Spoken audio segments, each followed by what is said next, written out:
to talk to TRT World defense analyst Oubai Shahbandar, who joins me live in the studio.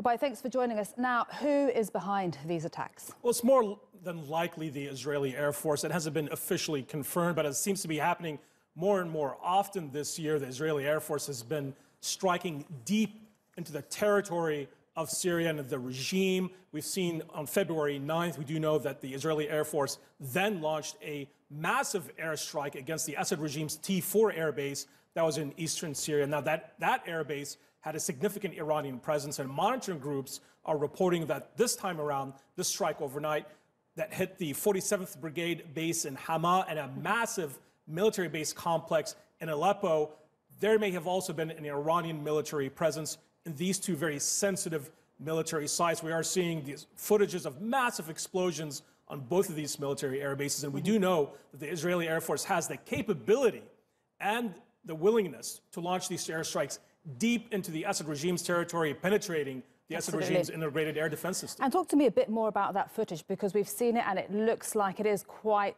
precise, right? This surely isn't the work of rebels. It doesn't seem to be the work of rebels. The rebels have been pushed out of firing range in Aleppo and in Hama, although there's some pockets of rebel resistance in and around Hama. But given the extensive damage that we are seeing in these massive explosions, it's more than likely an airstrike. It's unlikely that the U.S. or the U.S.-backed coalition launched these strikes. And we usually, as often is the case, the Israeli government doesn't take full responsibility for these attacks until much later. So if this is the case, if this is Israel, the Israeli Air Force, this is yet another embarrassment for the Assad regime. And talk to me about the red line for Israel and the heightened tensions that we're seeing now between Israel and Iran.